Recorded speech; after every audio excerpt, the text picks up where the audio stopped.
കൃപാസനം പ്രതിഷ്ഠീകരണ മധ്യസ്ഥ പ്രാർത്ഥന. അമ്മേ പരിശുദ്ധ അമ്മേ, ദൈവമാതാവേ, കൃപാസനത്തിലൂടെ ഞങ്ങൾക്കും ഞങ്ങളുടെ ദേശത്തിനും അമ്മ മാധ്യസ്ഥം തേടി തന്ന എല്ലാ അനുഗ്രഹങ്ങൾക്കും കൃപകൾക്കും ഞങ്ങളിപ്പോൾ ഹൃദയം നിറഞ്ഞ് നന്ദി പറയുന്നു. സ്തുതിച്ച് പ്രാർത്ഥിക്കാം.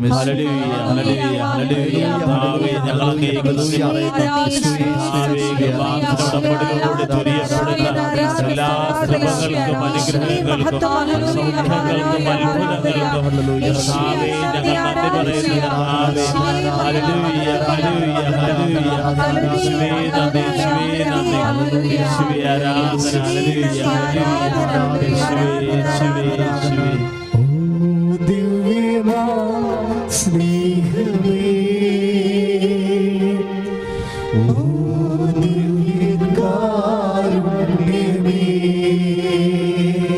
ചേർന്ന് പാടാം.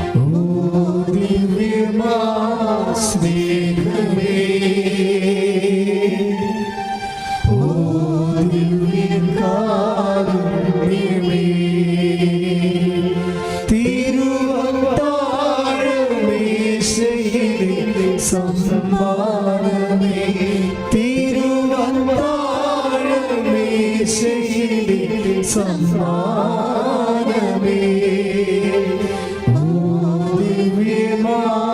സ്നേഹമേ,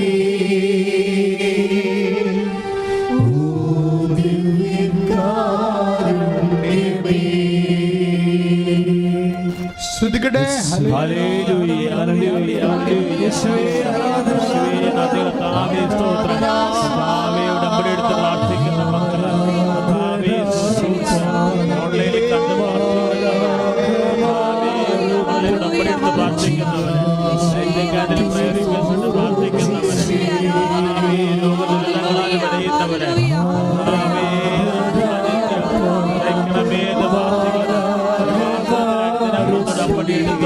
ഉടമ്പടി പുതുക്കി പോകുന്ന മക്കൾ, അവർ സമർപ്പിച്ച നിയോഗങ്ങൾ, പുതുക്കി സമർപ്പിച്ച നിയോഗങ്ങൾ ഉടമ്പടി പുതുക്കി നിയോഗങ്ങൾ അർപ്പിക്കുന്നവരെ, സാക്ഷികൾ പ്രാർത്ഥിക്കുന്നവരെ നന്ദിയോടെ ഓർക്കുന്നു.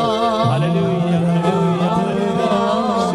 സ്പർശിക്കണമേ, ആരാധിക്കണമേ. Hallelujah, hallelujah, hallelujah. യേശുവേ നന്ദി, കർത്താവേ സ്തോത്രം. Hallelujah, hallelujah.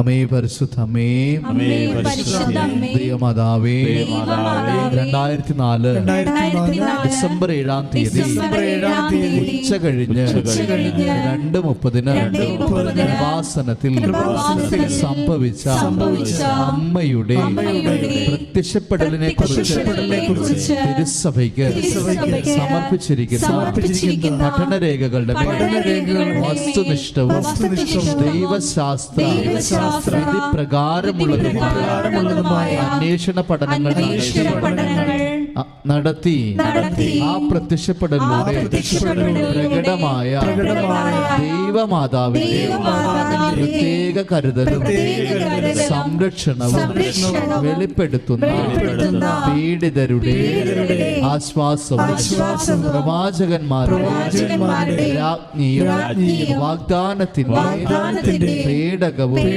പ്രപഞ്ച പ്രകൃതിയുടെ മാതാവുമായ പരിശുദ്ധ അമ്മയുടെ ഭക്തി തിരുസഭയിൽ കൂടുതൽ പ്രചരിച്ച് ജീവിതത്തിന്റെ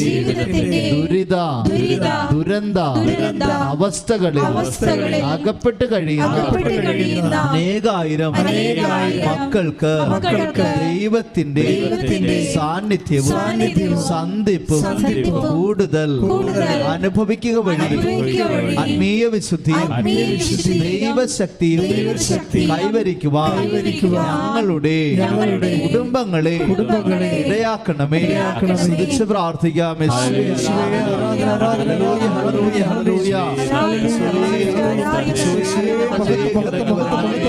അങ്ങയുടെ സാഹചര്യങ്ങൾക്ക് സാന്ത്വനവും സൗഖ്യവുമായി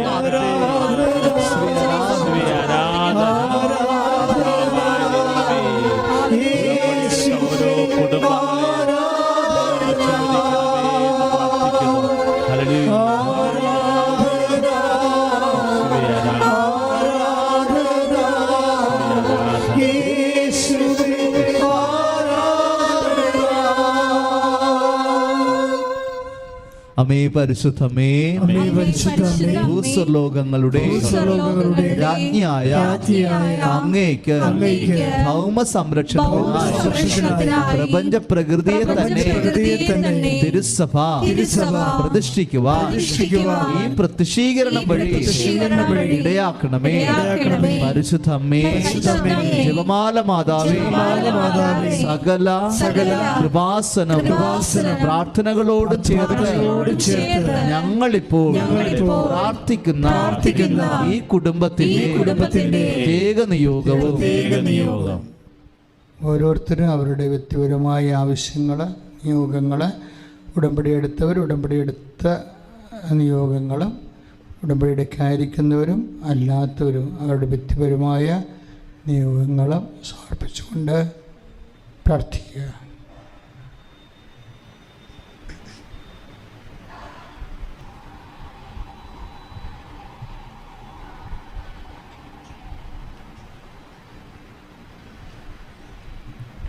ഏറ്റുചൊല്ലി പ്രാർത്ഥിക്കാം. അമ്മയുടെ പ്രത്യക്ഷീകരണത്തിന്റെ ഈ അനുഗ്രഹവേളയിൽ ഞങ്ങൾക്ക് സാധിച്ചു തരുവാൻ കനിയണമേ. ആമേൻ. സ്തുതിച്ച് പ്രാർത്ഥിക്കാം.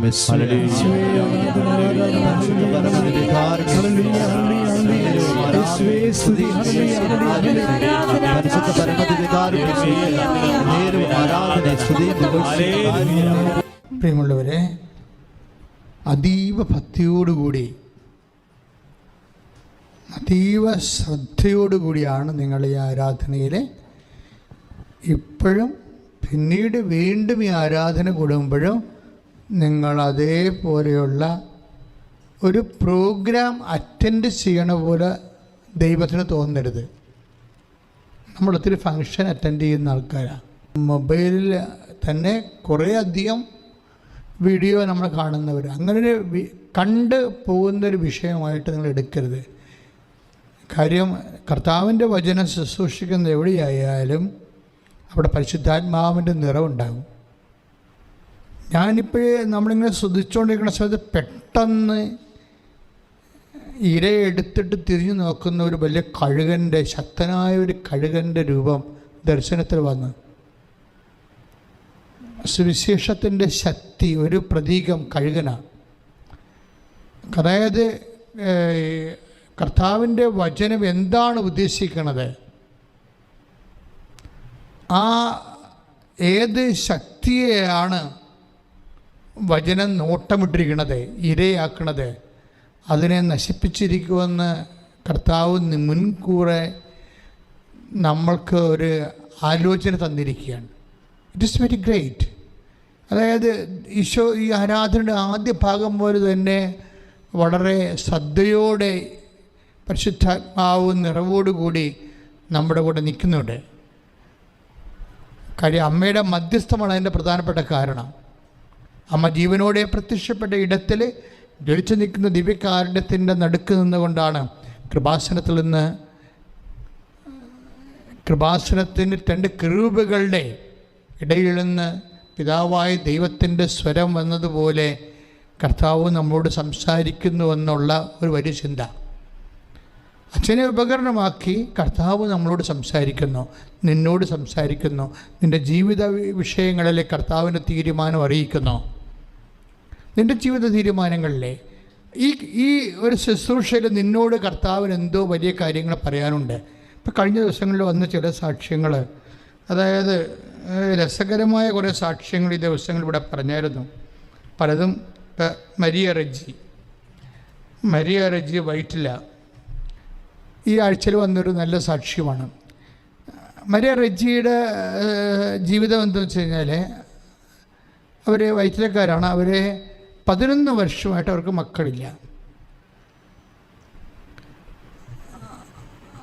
നമുക്കറിയാമല്ലോ, ഇതിന് മക്കളില്ലാത്ത ഒരു 5 വർഷം കഴിയുമ്പോൾ തന്നെ ഈ അമ്മമാർ മൊണോട്ടണസ് ആകും. പിന്നെ ഒരു കാര്യങ്ങൾക്കും അവർക്ക് പോകാനോ വരാനോ ഉള്ള മനസ്സുണ്ടാകത്തില്ല. മനസ്സ് ഇടിഞ്ഞു പോകും. ചതഞ്ഞ ഞാങ്കണ പോലെയാവും അവരുടെ മനസ്സ്. ചില ആൾക്കാർ അത് ഒടിച്ച് കളയും, ചിലർ ഒടിക്കരുത്. കർത്താവ് നമ്മളോട് പറഞ്ഞിട്ടുണ്ട്, ചില സമയത്ത് കാലദൈർഘ്യം കൊണ്ട് ഞാങ്കണകൾ, വിശ്വാസത്തിന് ഞാങ്കണകൾ ചതഞ്ഞു പോകാൻ സാധ്യതയുണ്ട്. അത് ടെസ്റ്റിംഗ് പീരീഡാണ് ശരിക്കും. അപ്പോൾ ഈ അമ്മമാർക്കുണ്ടാകുന്നൊരു പ്രശ്നം, അല്ലെങ്കിൽ XY അമ്മമാർ തന്നെയല്ല, അല്ലെങ്കിൽ ജീവിത പങ്കാളികൾ തന്നെയല്ല, പല വിഷയങ്ങളിലും, അതായത് ഇപ്പം വിവാഹം താമസിക്കാം, ജോലി താമസിക്കാം. ഇങ്ങനെ താമസിക്കുമ്പോൾ നമ്മുടെ വിശ്വാസം ഒരു ഞാങ്കണയാണെങ്കിൽ അത് ചതഞ്ഞിരിക്കും. ചില ആൾക്കാർ പിന്നീട് വിവാഹം ഒത്തുവരാത്തതുകൊണ്ട് പള്ളിയിൽ പോകാത്ത ആൾക്കാരുണ്ട്. എന്താ കാര്യം? നാട്ടുകാർ ചോദിക്കും എന്ന് വിചാരിച്ചുകൊണ്ടാണ്. അത് കുഞ്ഞുങ്ങളില്ലാത്തവരോടും ചോദിക്കും ആൾക്കാർ. അപ്പോഴേ അവരാണ് നമ്മുടെ ഞാങ്കണ ഒടിക്കാൻ നമ്മളെ സഹായിക്കണത്. കാര്യം ഇങ്ങനെ നാട്ടുകാരുടെ വായടക്കാൻ വേണ്ടി, അയ്യോ ഇനി വീട്ടിൽ ഒരു മനുഷ്യന് പുറത്തിറങ്ങിയ ഇതേ ചോദ്യമേ ഉള്ളൂ, ഞാൻ മടുത്ത് എന്ന് പറയും.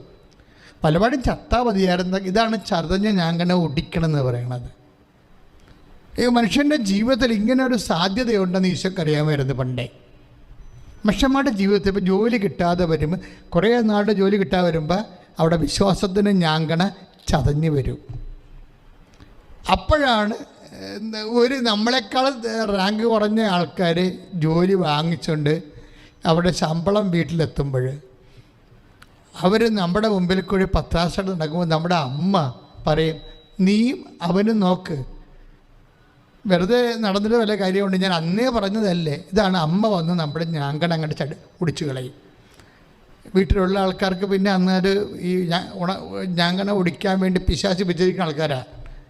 കാരണം നിന്നെ അധൈര്യപ്പെടുത്തണ ആര് സംസാരിച്ചാലും,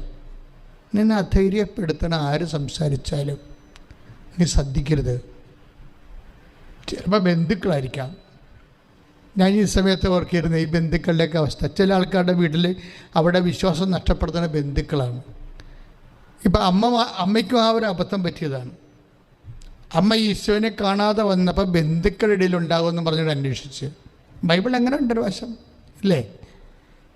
ബൈബിളിൽ ഈശോ അമ്മയെ കാണാതെ വന്നപ്പോൾ അമ്മ ബന്ധുക്കളുടെ ഇടയിൽ അന്വേഷിച്ച്. ലൂക്കായുടെ സുവിശേഷത്തിൽ സ്തുതിക്കട്ടെ ഹല്ലേലൂയ, ആരാധന ഹല്ലേലൂയ, ഹല്ലേലൂയ, ഹല്ലേലൂയ. കരങ്ങൾ ഉയർത്തിക്കൊണ്ട് സ്തുതിക്കട്ടെ. Hallelujah, hallelujah, hallelujah, hallelujah. യേശുവേ നന്ദി കർത്താവേ, സ്തുതിക്കുന്ന കർത്താവേ, ആരാധിക്കുന്ന ദൈവമേ. Hallelujah, hallelujah, hallelujah, hallelujah. യേശുവേ ആരാധന, ഹല്ലേലൂയ, ഹല്ലേലൂയ.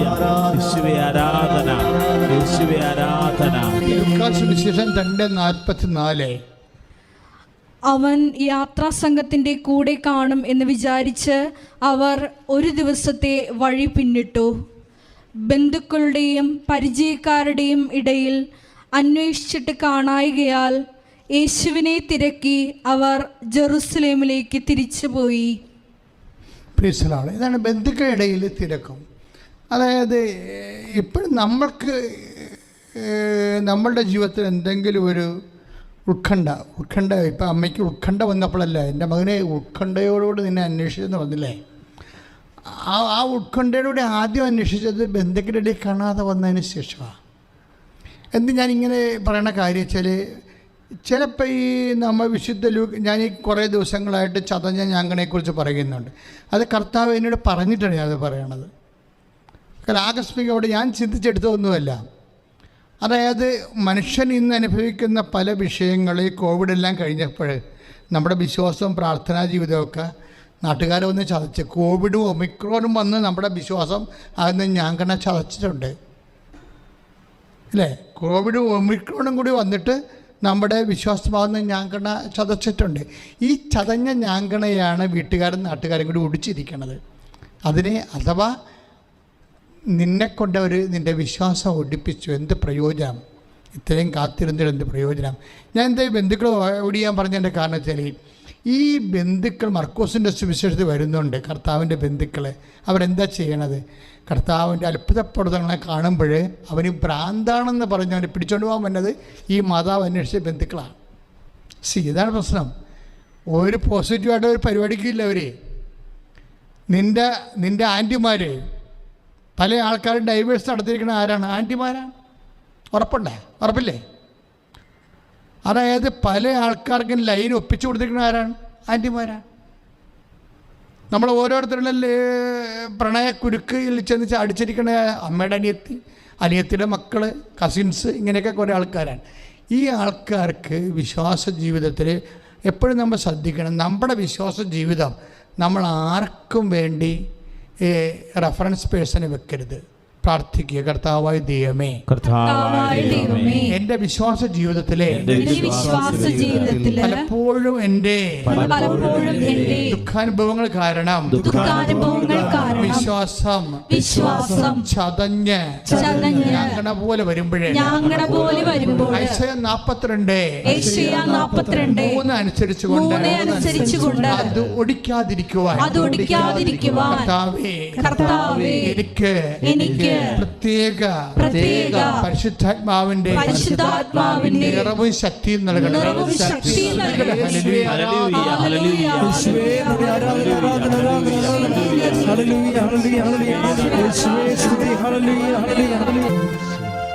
ഇതുപോലെ തന്നെ, അതായത് ഈ ഞാങ്കണ ചതയണ എപ്പോഴാണ്, അത് ഒടിയണത് എപ്പോഴാണെന്ന് നമുക്കൊരു ധാരണയുണ്ടാകണം. കാരണം കാലാവസ്ഥ ഭേദങ്ങൾ ഉണ്ടാകുമ്പോഴാണ് നമ്മുടെ വിശ്വാസത്തിൻ്റെ ഞാങ്കണ ചതഞ്ഞു പോണത്. പിന്നെ നാട്ടുകാരത് നമുക്ക് നെഗറ്റീവ് സംസാരിച്ച് ഒടിച്ചു കളയും. അപ്പം നീ അത് വളരെ ശ്രദ്ധയോടെ, കാര്യം നിൻ്റെ വിശ്വാസം ഇതിനെ എല്ലാത്തിനെയും അതിജീവിച്ച വിശ്വാസമായിരിക്കണം. പ്രാർത്ഥിക്കുക, കർത്താവായ ദൈവമേ, എല്ലാ സിറ്റുവേഷനും സാഹചര്യങ്ങളും മനസ്സിലാക്കി ഞാനും എൻ്റെ ദൈവവും എന്ന വിചാരത്തിലെ എൻ്റെ വിശ്വാസത്തിന്റെ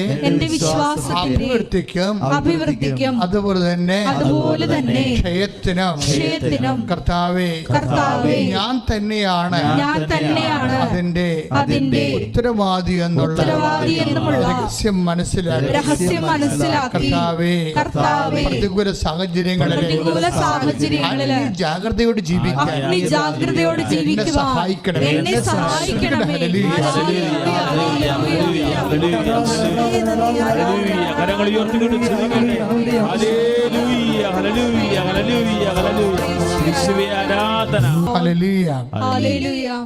പ്രിയമുള്ളവരെ, നമ്മളുടെ ജീവിതത്തിലെ ഇല്ലായ്മകൾ, ഭൗതികമായ ഇല്ലായ്മകൾ വരും. നമ്മുടെ ജീവിതത്തിൽ ഭൗതികമായ ഇല്ലായ്മകൾ വരും. അതുപോലെ തന്നെ ആത്മീയമായ ഇല്ലായ്മകളും വരും. ഭൗതിക ഇല്ലായ്മ എന്ന് പറഞ്ഞാൽ എന്താണ്? ഇപ്പം വിശുദ്ധ യോഹന്നാൻ്റെ സുവിശേഷത്തിൻ്റെ ഒരു രീതി, അദ്ദേഹത്തിൻ്റെ അത്ഭുതങ്ങൾ തുടങ്ങണത് നമുക്കറിയാവില്ല. എന്തിനാണ് തുടങ്ങണത്? കാനായിലെ വിവാഹ വിരുന്നിലാണ് അത്ഭുതങ്ങൾ തുടങ്ങണത്. എങ്ങനെയാണ് തുടങ്ങണത്? ഭൗതികമായ ഒരു വിഭവം ഇല്ലായ്മ വന്നു, ഇല്ലേ? അത് യോഹന്നാൻ്റെ സുവിശേഷം നമ്മൾ എപ്പോഴും വായിക്കുന്നതാണ്. 2:3 വീണ്ടും വായിക്കാം. ശ്രുതിക്കട്ടെ. ഹല്ലേലൂയ. അവിടെ വീഞ്ഞ് തീർന്നു പോയപ്പോൾ യേശുവിന്റെ അമ്മ അവനോട് പറഞ്ഞു, അവർക്ക് വീഞ്ഞില്ല. Praise the Lord. ഹല്ലേലൂയ. ശ്രുതിക്കട്ടെ. ഹല്ലേലൂയ.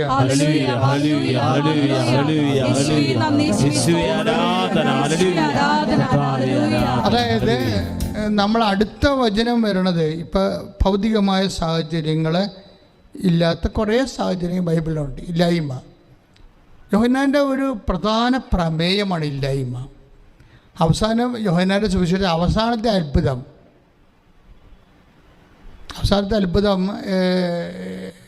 അതായത് അത്ഭുതങ്ങൾ അതോടുകൂടി തീരുകയാണ്. എതോടുകൂടിയാണ്? ലാസറിൻ്റെ ഉത്ഥാനത്തോടുകൂടിയാണ് അത്ഭുതങ്ങൾ തീരണത്. പിന്നെ ചെവി ഒട്ടിച്ച് വെക്കുന്നതൊക്കെ ഒറ്റപ്പെട്ട അവസാനത്തെ അത്ഭുതമാണ്. പക്ഷെ അതൊരു അത്ഭുതമായിട്ടൊരിക്കലും നമ്മളെ സുവിശേഷകന്മാർ അങ്ങനെ ആ രീതിയിൽ അതിനെ ഫർണിഷ് ചെയ്യുന്നില്ല. അത് ഒരു ക്ഷമയുടെ പാഠം, ശത്രുവിൻ്റെ സ്നേഹത്തിൻ്റെ ഒരു പാഠം കാണിക്കാനാണ്, അല്ലാതെ ഒരു മാനിഫെസ്റ്റേഷന് വേണ്ടി ഉദ്ദേശിച്ചിട്ടല്ല. അത്ഭുതങ്ങളുടെയൊക്കെ ഉദ്ദേശം എന്താണ്? മാനിഫെസ്റ്റേഷനാണ്. എപ്പിപ്പനി എന്ന് പറഞ്ഞാൽ എന്താണ്? പ്രത്യക്ഷീകരണം എന്ന് പറഞ്ഞാൽ എന്താണ്? യേശുവിലുള്ള ദൈവത്വത്തെ പ്രകടിപ്പിക്കുന്നല്ലേ. അപ്പോഴും നമ്മുടെ ജീവിതത്തിൽ യേശുവിൽ വളർത്താൻ വേണ്ടി ഇങ്ങനെ എപ്പിബനികൾ, പ്രത്യക്ഷീകരണങ്ങൾ നടന്നുകൊണ്ടിരിക്കും. അപ്പം അങ്ങനെ എപ്പിബനി പറഞ്ഞാൽ അത്ഭുതങ്ങളുടെ ഉദ്ദേശം എപ്പിബനി എന്ന് പറഞ്ഞാൽ ഈ പ്രത്യക്ഷീകരണമാണ്, ദൈവത്തിൻ്റെ മഹത്വം വെളിവാകലാണ് എന്ന് മനസ്സിലാക്കിയാൽ ശരിക്കും പറഞ്ഞാൽ നമ്മളുടെ വിശുദ്ധ യോഹന്നാൻ്റെ സുവിശേഷം 11 അത്ഭുതങ്ങൾ തീരുകയാണ്. പിന്നെ ഇല്ല. പിന്നെ ഉള്ളതെല്ലാം പീഡാനുഭവത്തെക്കുറിച്ച് അങ്ങോട്ട് പോവുകയാണ്. 12 ഗ്രീക്കുകാർ വരുന്നു. അപ്പോൾ മനുഷ്യപുത്രൻ മഹത്വ വീഴാൻ പ്രവർത്തിക്കുന്ന കാര്യം പറയുന്നു. ഗോതമ്പ് മണി നിരത്തി വീണ് അഴിയാൻ പോണ കാര്യം പറഞ്ഞു. പാഷനായി 13 എന്താണ് പിന്നെ കാല് കഴുകണതും പിന്നെ പരിശുദ്ധാത്മാവിൻ്റെ പിതാവിൻ്റെ ചാപ്റ്ററാണ്. പിന്നെ ഈശോയുമായിട്ടുള്ള കമ്മ്യൂണിയൻ ഐക്യമാണ്. യോഹന്നാൻ വളരെ കാലം ഉപവസിച്ചും പ്രാർത്ഥിച്ചും തൻ്റെ പത്മോസ് ദ്വീപിലെ തൻ്റെ ചങ്ങലകൾ കിലുക്കി രാത്രികാലങ്ങളിരുന്ന് പാടിയും പരിശുദ്ധാത്മാവിൽ നിറഞ്ഞാണ് അതായത് ഓരോ വരി നമ്മൾ വായിക്കുമ്പോഴും നമ്മളിങ്ങനെ ഹൃദയം പൂരണിച്ച് പോകും. അത്രയ്ക്കും ദൈവം കൈ പിടിച്ചെഴുതിയ ഒരു സുവിശേഷമാണ്. എൻ്റെ ഓരോ ഭാഗങ്ങൾ വായിക്കുക, എൻ്റെ ബിംബങ്ങളൊക്കെ എടുത്തിരിക്കുന്നത് എന്ത് മനോഹരമാണ്. പഴയ നിയമത്തിലൊക്കെ അമ്മയും കുഞ്ഞുമാണ്. ഇപ്പോൾ 49:15 ഐശയ്യാ വചനങ്ങളിൽ 49:15 എന്താ പറയണേ? അതേ, അമ്മ നിന്നെ മറന്നാലും ഞാൻ നിന്നെ മറക്കിയില്ല. അപ്പോഴേ I have carved you out in my palm, എൻ്റെ ഉള്ളം കയ്യിൽ നിന്നെ കൊത്തിവെച്ചിരിക്കുന്ന ആ പിതാവിൻ്റെ ശരീരത്തിൻ്റെ ഭാഗമായിട്ടുള്ള ആ ബിംബകൽപ്പനയാണ് പിന്നീട് മുന്തിരിച്ചെടി ശാഖയെന്ന് പറയുമ്പോൾ ഈശോ എടുക്കുന്നത്. മറ്റതൊരു സ്റ്റാച്യു പോലെ ഇങ്ങനെ കുത്തി കാണാനും സ്നേഹിക്കാനും ഓർക്കാനുമാണ്. പക്ഷേ അങ്ങനെയല്ല ഇത്. മുന്തിരിച്ചെടി ശാഖ എന്ന് പറയുമ്പോൾ നിലനിൽക്കാൻ പറ്റത്തില്ലെന്ന് ഈശോ പറഞ്ഞു. അതിനേക്കാൾ വലുത് ഈശോ എന്ത് പറയാനാ? എന്നിൽ വസിക്കുന്നില്ലെങ്കിൽ ഫലം പ്രകടിപ്പിക്കാൻ പറ്റത്തില്ല എന്ന് പറഞ്ഞു. എന്ന് വെച്ചാൽ അപ്രതിരോധ്യമായിട്ടുള്ള അനിഷേധ്യമായിട്ടുള്ള ആത്മീയ രഹസ്യങ്ങളെ വെളിപ്പെടുത്തുകയാണ് യോഹന്നാൻ്റെ 15-ാം അധ്യായത്തിൽ. ശ്രുതികട്ടെ ഹല്ലേലൂയ.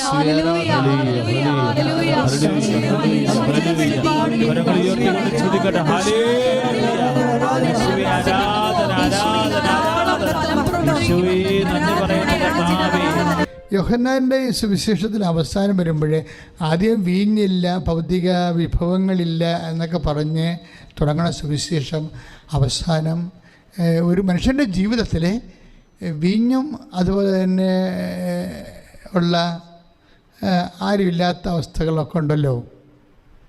മനുഷ്യന്മാരില്ല എന്ന് പറയുന്ന സുവിശേഷമാണ്. അതായത് യോഹന്നാൻ്റെ സുവിശേഷം 5:7 വചനം. ഇതൊക്കെ ഇപ്പം ഈശോ തന്നുകൊണ്ടിരിക്കുന്നതാണ് കേട്ടോ. പണ്ടേക്ക് ഓർമ്മ പോലും ഇല്ല. ഇപ്പം ഈശോ ഓരോ വചനങ്ങൾ തരികയാണ്. അവൻ പറഞ്ഞു കർത്താവേ നിങ്ങൾ ഏറ്റു പറഞ്ഞേ. അവൻ പറഞ്ഞു കർത്താവേ വെള്ളമിളകുമ്പോൾ എന്നെ കുളത്തിലേക്ക് ഇറക്കാൻ ആരുമില്ല. ഇതാണ് അവസ്ഥ. നോക്കിയേ, ആദ്യം വീഞ്ഞില്ലെന്ന് പറഞ്ഞു, വിഭവങ്ങളില്ലെന്ന് പറഞ്ഞു. ഇപ്പോഴെന്താ പറയണത്? ബന്ധുക്കളും സ്വന്തപ്പെട്ടവരും സഹോദരങ്ങളും ആരും ഇല്ലെന്ന് പറയും. മനുഷ്യന്മാരില്ല. ഇല്ലായ്മയെ എങ്ങനെ സുന്ദരമായ രീതി യോഹന്നാൻ ഈ ക്രിസ്തുവിനെ സ്പേസ് ചെയ്തുകൊണ്ട്, അതായത് നിനക്ക് എന്തെങ്കിലും അതായത് ഏതെങ്കിലും രീതിയിലുള്ള ഒരു ഇല്ലായ്മ വന്നാൽ ആ സ്പേസ്, ആ ബ്ലാങ്ക് ക്രിസ്തുവിനുള്ളതാണെന്നാണ് യോഹന്നാൻ പറയണത്. വേറെ ഒന്നുകൊണ്ടും നിറക്കാനുള്ളതല്ല, മനസ്സമാധാനമില്ല. ആ ഇല്ലായ്മ ക്രിസ്തുവിനുള്ളതാണ്. അവൻ 38 വർഷമായി അവിടെ കിടക്കുന്നത് അവൻ കണ്ടു എന്നാണ് പറയണത്. അല്ലാതെ ഇയാൾ വേറെ ആരും ചെന്ന് പറഞ്ഞതൊന്നുമില്ല. എപ്പോഴും നമ്മൾ ശ്രദ്ധിക്കേണ്ട ഒരു വിഷയമാണ്. ഈശോ എല്ലാ കാര്യങ്ങളും കാണുന്നു. ഇപ്പം നിനക്ക് ജോലിയില്ല, ഈശോക്ക് അറിയാം. പക്ഷെ അറിയാമെന്ന് പറഞ്ഞിട്ട് കാര്യമില്ല. ഈശോയുടെ ഒരു മനസ്സുണ്ട്, അത് ഞാൻ നിങ്ങളോട് പറയാം. ഇപ്പം ഇവിടെ എന്താ പ്രശ്നം? ഈ മനുഷ്യൻ 38 വർഷമായി, ആ ഭാഗം വെച്ചാൽ 38 വർഷമായി. യോഹന്നാൻ 5:5 38 വർഷമായി രോഗിയായിരുന്ന ഒരുവൻ അവിടെയുണ്ടായിരുന്നു. അവൻ അവിടെ കിടക്കുന്നത് യേശു കണ്ടു. അതാണ് പ്രശ്നം. ആരാണ് കണ്ടത്? ഈശോ. 10,000 മനുഷ്യർ അവിടെ കൂടി പോകുന്നുണ്ട്. പ്രയോജനമില്ലാത്ത മനുഷ്യർ പോയിക്കൊണ്ടിരിക്കുന്നു. പക്ഷേ ഈ ലോകത്തൊരു മനുഷ്യന് മാത്രമേ, അതായത് ഇവനെ സുഖപ്പെടുത്തിയത് കൊണ്ട് കർത്താവിന് അവിടെ ഒരു പഞ്ചായത്ത് മെമ്പർ പോലും ആകണ്ട, നാട്ടുകാരുടെ ആരുടെയും ഒരു സപ്പോർട്ട് ആവശ്യമില്ല. എപ്പോഴും നമ്മൾ സുവിശേഷകൻ എപ്പോഴും ചിന്തിക്കേണ്ട ഒരു വിഷയമാണ്. പത്രോസ് അപ്പോസ്തലൻ പൗലോസ് പണ്ട് പറയുമായിരുന്നേ, ഈ നടപടി പുസ്തകത്തിൻ്റെ 18:10, അതായത് ഈ നഗരത്തിൽ വായിച്ചോളൂ. എന്തെന്നാൽ ഞാൻ നിന്നോട് കൂടെയുണ്ട്. എന്തെന്നാൽ ഞാൻ നിന്നോട് കൂടെയുണ്ട്. ആരും നിന്നെ ആക്രമിക്കുകയോ ഉപദ്രവിക്കുകയില്ല. ഈ നഗരത്തിൽ എനിക്ക് വളരെ ആളുകളുണ്ട്. ഈ നഗരത്തിൽ എനിക്ക് വളരെയേറെ ആളുകളുണ്ട്. അതായത് ചില സമയത്ത് നമ്മുടെ കൂടെ ഒത്തിരി ഈശോ തന്നെ പറയണത് എന്താ പറയണത്, അതായത് നിന്നോടുകൂടി ഞാനുണ്ട്. അതൊരു ഭാഗമാണ്. നിന്നോടുകൂടി ഞാനുണ്ട്. പിന്നെ എന്താണ്, ഈ നഗരത്തിൽ എനിക്ക് ഒത്തിരിയേറെ ആൾക്കാരുണ്ടെന്നാണ് പറയണത്. പക്ഷേ അതൊരു അനുഭവമാണ്. ആൾക്കാരുണ്ടെന്ന് പറഞ്ഞതിൻ്റെ കാര്യം ഈ ഗമാലിയലിനെ ഉദ്ദേശിച്ച് പറഞ്ഞതാണ്. ഗമാലിയലാണ് വന്നിട്ട് ഇടക്ക് ഈ വിഷയത്തിനൊക്കെ ഒരു സെറ്റപ്പ് ഉണ്ടാക്കുന്നത്. അതാണ് എനിക്ക് ആൾക്കാരുണ്ടെന്ന് പറഞ്ഞത്. പക്ഷേ എൻ്റെ പ്രശ്നത്തിൽ നമ്മുടെ ജീവിതാനുഭവത്തിൽ ഇതുപോലെ ഈശോ കൂടെ ഉണ്ടാകും, ബന്ധുക്കളും സ്വന്തപ്പെട്ട സഹോദരങ്ങളൊക്കെ ഉണ്ടാകുമെങ്കിലും, പക്ഷേ നമ്മൾ ഈ പൗലോസ് അപ്പോസ്തലൻ തന്നെ വേറെ ഒരു സ്ഥലത്ത് 2 തിമോത്തി 4:16-17 വായിച്ചാൽ രസകരമായ കാഴ്ചയാണ്. 2 തിമോത്തി 4:16-17. സ്തുതിക്കട്ടെ. Hallelujah, hallelujah, hallelujah. എന്റെ ന്യായവാദങ്ങൾ ഞാൻ ആദ്യം അവതരിപ്പിച്ചപ്പോൾ ആരും എന്റെ ഭാഗത്തല്ലായിരുന്നു. ആരും എന്റെ ഭാഗത്തില്ലായിരുന്നു. എല്ലാവരും എന്നെ ഉപേക്ഷിച്ചു. ആ കുറ്റം അവരുടെ മേൽ ആരോപിക്കപ്പെടാതിരിക്കട്ടെ. എന്നാൽ കർത്താവിന്റെ ഭാഗത്തുണ്ടായിരുന്നു. Price the Lord. അപ്പോൾ നോക്കിയേ, ഈ 2 വിഷയങ്ങളിലെ 2 സ്ഥലങ്ങളിലെ എന്താണ്, ഒരു സ്ഥലത്ത് ജനങ്ങൾ കൂടെയുണ്ട്. ഈ നഗരത്തിൽ എനിക്ക് ആൾക്കാരുണ്ടെന്ന് പറയും. പക്ഷെ അവിടെ എന്താ പറയുന്നത്, ആദ്യം എന്താ പറയുന്നത്, ഞാൻ നിൻ്റെ കൂടെ ഉണ്ട്, നീ ധൈര്യമായിരിക്കുക. പക്ഷേ ഈ 2 സ്ഥലത്ത് ഉള്ളത് ആരാണ്? ഒരു സ്ഥലത്ത് മാത്രം ജനങ്ങളുള്ളൂ കൂടെ. അടുത്ത സ്ഥലത്ത് വന്നപ്പോൾ ജനങ്ങളില്ല.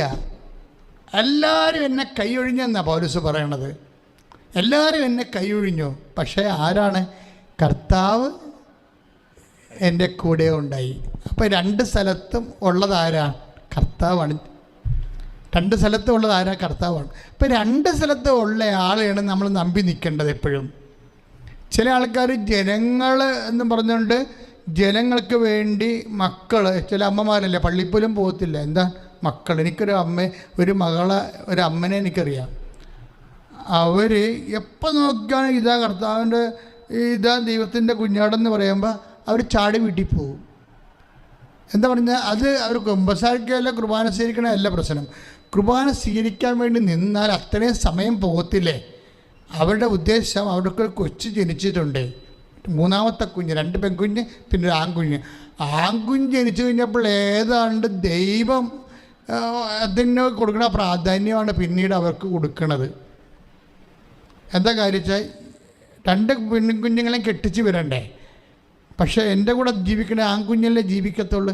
അത് കാരണം ഈ അമ്മ എന്താ വിചാരിക്കണത്, ഈ വീട്ടിൽ ഇവർ ഈ കുഞ്ഞിനെ നോക്കാൻ വേണ്ടി ആളെ നടത്തിയിട്ടുണ്ട്.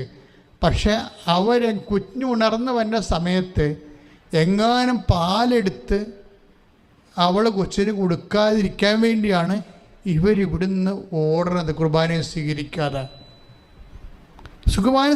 ഇരിക്കുന്ന കൊച്ചിന് പാല്, അതായത് മറ്റു ആഹാരങ്ങളൊന്നും കൊടുക്കുകയില്ല. കൊച്ചിൻ്റെ ശരീരം ഈ പൊന്നരച്ച് നമ്മൾ പാല് പൊന്നരച്ച് കൊടുക്കണമെന്ന് പറഞ്ഞ പോലെ പാല് കൊടുത്ത് വേറെ ആഹാരം കൊടുത്താൽ കളർ പോകുമെന്ന് വിചാരിച്ചുകൊണ്ട് കൊടുക്കത്തില്ല. കൊച്ചിന് ഒരുവിധം കളറുള്ള കൊച്ചാണ്. പക്ഷേ പാല് മാത്രം കൊടുത്തിട്ട് കുഞ്ഞിൻ്റെ കളർ പോകാതിരിക്കാനാണ് നോക്കണത്. പക്ഷേ ഒരു ടൈം കഴിഞ്ഞപ്പോൾ 7 വയസ്സായപ്പോൾ കൊച്ചു മരിച്ചുപോയി. എങ്ങനെ മരിച്ചു? കരളിൽ നെയ്മുറ്റി മരിച്ചു. കൊച്ചിന് കൊളസ്ട്രോൾ. നമ്മൾ ആർക്ക് ഇമ്പോർട്ടൻസ് കൊടുക്കുന്നു? ദൈവത്തെ മറന്നാൽ അത് വിഗ്രഹാരാധനയാണ് സംഭവം. അതാണ് വിഗ്രഹാരാധന എന്ന് പറയണത്. എന്തുകൊണ്ടാണ് ഇവർക്ക് ഈ വിഗ്രഹാരാധന കുഞ്ഞിനെ മരിച്ചത്? ആ ചേച്ചി ഇന്നും ജീവിച്ചിരിപ്പുണ്ട്. എന്തുകൊണ്ടാണ് അവർക്ക് ഈ വിഗ്രഹാരാധന വന്നത്? അവർക്ക് വചനം അറിയത്തില്ല. വചനം അറിയാത്തൊരു കാലത്ത് അവരെ വചനം ആരും പഠിപ്പിച്ചിട്ടില്ല. അഥവാ വചനം പഠിപ്പിക്കുന്ന സമയത്ത് അവർ ശ്രദ്ധിച്ചിട്ടില്ല. അത് വചനം പ്രസംഗിക്കേണ്ട സമയത്ത് അച്ഛന്മാർ അട്ടിയക്കാര്യം തീരദേശത്തിന് സീവാളിട്ടുന്ന കാര്യമൊക്കെ പറഞ്ഞ് മനുഷ്യനെ പറ്റിച്ചിരിക്കണതാണ്. വചനത്തിൻ്റെ വേദികൾ വ്യഭിചരിക്കപ്പെട്ടിരിക്കുന്നു. അപ്പം അങ്ങനെയൊക്കെയുള്ള കാലഘട്ടങ്ങളിൽ എൻ്റെ ജനം ഇടയനില്ലാത്ത ആടുകളെപ്പോലെ പരിഭ്രാന്തരായിപ്പോയി. ഇന്ന് പകുതി മുക്കാലും ജനങ്ങൾ, ഇടവക ജനങ്ങൾ പരിഭ്രാന്തരാണ്. എന്താ കാര്യം? അവർക്കൊരു വിഷയം ഉണ്ടായാൽ എങ്ങനെ വചനാധിഷ്ഠിതമായിട്ട് ദൈവത്തിൻ്റെ മനസ്സാക്ഷിയിൽ അതിനെ സ്വാധീനിക്കണമെന്ന് അറിയത്തില്ല. ഞാൻ തന്നെ ചില ദിവസം അത്ഭുതപ്പെട്ടു പോകും. ചില മീറ്റിങ്ങുകളൊക്കെ വിളിക്കുമ്പോൾ, സഭാസംബന്ധമായ മീറ്റിങ്ങുകളൊക്കെ വിളിക്കുമ്പോൾ അതിൻ്റെ സെക്രട്ടറി, ഇതിൻ്റെ സെക്രട്ടറി, അപ്പുറത്തെ പ്രസിഡൻറ്റ്, ഇപ്പുറത്തെ ഖജാൻജിനെ പിന്നെ കുറേ മനുഷ്യന്മാരിങ്ങനെ വലിയ ആൾക്കാരെ പോലെയൊക്കെ വന്നിരിക്കും. പക്ഷെ ഒന്നിനും ദൈവത്തിനെക്കുറിച്ചോ ദൈവത്തിൻ്റെ വചനങ്ങളെക്കുറിച്ചോ അല്ലെങ്കിൽ സഭയുടെ സാക്ഷ്യങ്ങളെക്കുറിച്ചോ സഭ എന്തിനു വേണ്ടിയാണെന്നോ അങ്ങനെയുള്ളൊരു ഐഡിയയും ഇല്ല. മാനുഷ്യവും ഭൗതികവുമായി വിഷയങ്ങൾ കൈകാര്യം ചെയ്യുന്നതാണ് ഇന്നത്തെ സഭയുടെ ഏറ്റവും വലിയ ദുരന്തം. മാനുഷികമായി വിഷയങ്ങളെ കൈകാര്യം ചെയ്യുന്നു. ആത്മാവിനെ പുറത്ത് നിർത്തിയിട്ട് മാനുഷികമായി. എന്താ അങ്ങനെ പറയണത് വെച്ചാൽ, നമുക്കറിയാമല്ലോ, ആ മനുഷ്യന് 2 അവസരങ്ങളാണ് ദൈവം പറഞ്ഞിരിക്കുന്നത്. എന്തവസരങ്ങളാണ്? ഒന്ന്, നിങ്ങൾ സാത്താന് അവസരം കൊടുക്കരുത്. ഇപ്പം നടപടി നമ്മുടെ എഫേസ്യൻസില്ലേ, എഫേസ്യ ലേഖനത്തിൽ 4:27 വായിച്ചുള്ളൂ. ശ്രുതികട ഹല്ലേലൂയ. സാത്താന് നിങ്ങൾ അവസരം കൊടുക്കരുത്. Price the Lord. അതാണ്. അപ്പം നമ്മളിപ്പോൾ സിനഡിലേക്ക് പോവുകയാണ്. സിനഡ് ഉള്ള പിതാക്കന്മാരായാലും ഏത് കാലത്തുള്ള, ഇപ്പോൾ ആമസോൺ സിനഡ് കഴിഞ്ഞു, ഇപ്പോൾ വാറ്റിക്കാൻ സിനഡ് തുടങ്ങാൻ പോകുന്നു. നമ്മുടെ റോൾ എന്താണ്? നമ്മൾ സഭയ്ക്ക് വേണ്ടി ശരിക്കും പ്രാർത്ഥിക്കണം. അല്ല, വിഷയങ്ങളിങ്ങനെ മോഡിഫിക്കേഷൻ ചെയ്ത് പ്രൊഫഷണലായിട്ട് വിഷയം അവതരിപ്പിക്കുന്ന ഇന്നൊരു പഞ്ഞുമില്ല. പ്രൊഫഷണലിസം അല്ല പ്രശ്നം, പരിശുദ്ധാത്മാവാണ് പ്രശ്നം. സഭയിൽ പ്രൊഫഷണലിസം അല്ല. എല്ലാവരും ഇപ്പോൾ ഒരു ട്രെൻഡാണ് സഭയിലേക്ക് പ്രൊഫഷണലിസം കൊണ്ടുവരുമ്പോൾ എല്ലാം ഓക്കെ ആകും. എല്ലാം പോക്കാകേ ഉള്ളൂ. എന്തുകൊണ്ടാണ് സിനഡുകൾ കഴിയുമ്പോൾ അടിയുണ്ടാകണത്? സഭ ഇങ്ങനെ ഇപ്പോൾ അടിവെച്ച് വീഴുകയല്ല. അങ്ങനെ എന്താ കാര്യം എന്ന് വെച്ച് കഴിഞ്ഞാൽ, ഈ വിഷയത്തിന് സാത്താന് അവിടെ ഒരു അവസരം ഉണ്ടാക്കിയിടും. എന്തെങ്കിലും വകുപ്പിൽ ബുദ്ധിപരമായിട്ട് ചിന്തിച്ച, മാനുഷികമായിട്ട് ചിന്തിച്ച ഒരവസരം സാത്താന് കൊടുത്തേക്കും. അവനത് ശരിക്കും പണിയുകയും ചെയ്യും. ദാറ്റ്സ് ഓക്കെ, അത് നമ്മൾ ശ്രദ്ധിക്കണം. പക്ഷേ വേറൊരു വിഷയമുണ്ട്. 21:13 ലൂക്കാസ് വിശേഷം 21:13 എന്താ പറയണത്? വേറെ ഒരു അവസരത്തെക്കുറിച്ച് പറയുന്നുണ്ട്. എന്താണ്? ഇത് നിങ്ങൾക്ക് സാക്ഷ്യം വഹിക്കാനുള്ള അവസരമായിരിക്കും. ലൂക്കാസ് വിശേഷം 21:13 വായിച്ചോളൂ. ശ്രുതിക്കട്ടെ. ഹല്ലേലൂയ.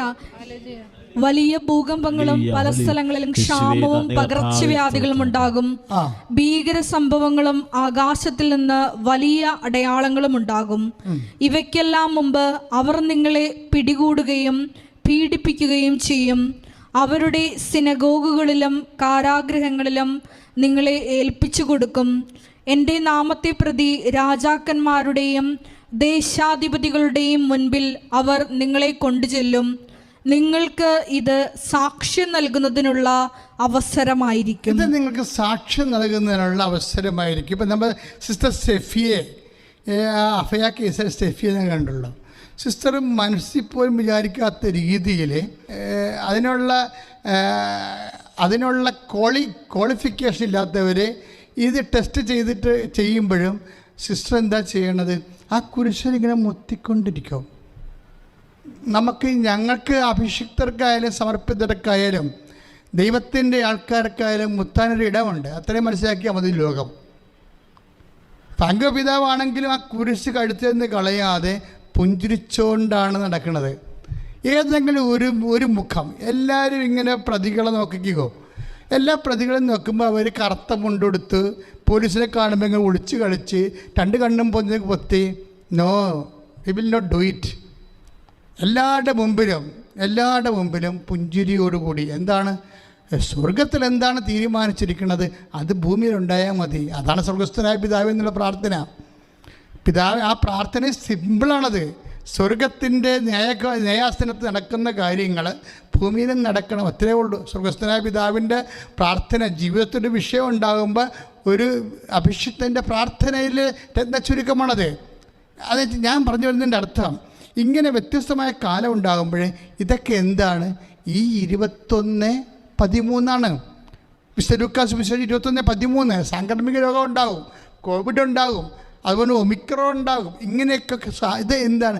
ഇത് നിങ്ങൾക്ക് സാംക്രമിക രോഗം എന്ന് പറയുമ്പോൾ എന്താണ്? അത് നിങ്ങൾക്ക് സാക്ഷ്യം വഹിക്കാനുള്ള അവസരമായിരിക്കും. അതാണ് വിഷയം. ഇവിടെ ഒരു സാക്ഷ്യം ഉണ്ടായി, ഞാൻ പേരൊന്നും ഓർക്കണില്ല, പക്ഷെ ആ പറഞ്ഞ സാക്ഷ്യം എനിക്ക് ഭയങ്കര ഇഷ്ടപ്പെട്ടു. എന്താ ആ ചേച്ചി പറഞ്ഞു വെച്ചാൽ, അവർക്ക് കോവിഡ് പിടിച്ചിട്ട് അവരുടെ കോവിഡ് നിറഞ്ഞ്, വൈറസ് ശ്വാസകോശം മുഴുവൻ നിറഞ്ഞ്, കോവിഡ് നിറഞ്ഞു കഴിഞ്ഞ് അവർ ശ്വാസം മുട്ടലായി, അവർക്ക് സഹിക്കാൻ പറ്റാത്ത ശ്വാസം മുട്ടലേ. പക്ഷെ എന്താ ചെയ്യണത്? രാത്രി ആയപ്പോൾ മാതാവ് ഇവരെടുത്ത് വരും. മാതാവ് വന്നിട്ടൊരു പുതപ്പെടുത്തിട്ട് ഇവരങ്ങോട്ട് പുതക്കും. അയ്യോ, അത് അവർ എന്ത് വികാരോജ്ജലമായിട്ടാണ് പറയണമെന്നറിയാവോ? രാവിലെ ആകുമ്പോൾ അവർ ഫ്രീ ആയിട്ട് അവരുടെ ശ്വാസകോശങ്ങളെല്ലാം ഫ്രീ ആകും. അപ്പോൾ ഇതാണ് സാക്ഷ്യമാണ്. സാംക്രമിക രോഗം നടന്നു, സാംക്രമിക രോഗം ഉണ്ടായി, പക്ഷേ അമ്മ ഒരിക്കലും ഈ വിഷയത്തിൽ പുറംതിരിഞ്ഞു നിന്നില്ല. തന്നെ വിളിച്ചപേക്ഷിക്കുന്നവർക്ക് ദൈവം സമീപസ്ഥനാണ്. ആ വാക്ക്, ദൈവം എല്ലാവർക്കും സമീപസ്ഥനാണ്, പക്ഷേ ദൈവത്തിന് വാതിൽ തുറന്നു കൊടുക്കുന്നവരുണ്ട്. എന്താണ്?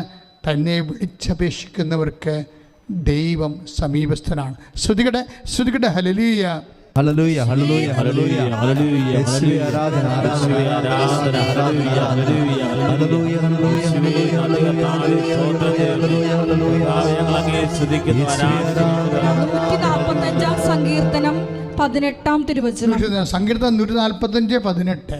തന്നെ വിളിച്ചപേക്ഷിക്കുന്നവർക്ക്, ഹൃദയ പരമാർത്ഥതയോടെ വിളിച്ചപേക്ഷിക്കുന്നവർക്ക് കർത്താവ് സമീപസ്ഥനാണ്. അതാണ് ഹൃദയ പരമാർത്ഥത എന്ന് പറയുന്നുണ്ട് അതിൻ്റെ അകത്ത്. അല്ലാതെ ദൈവത്തെ പരീക്ഷിക്കാൻ വേണ്ടിയല്ല.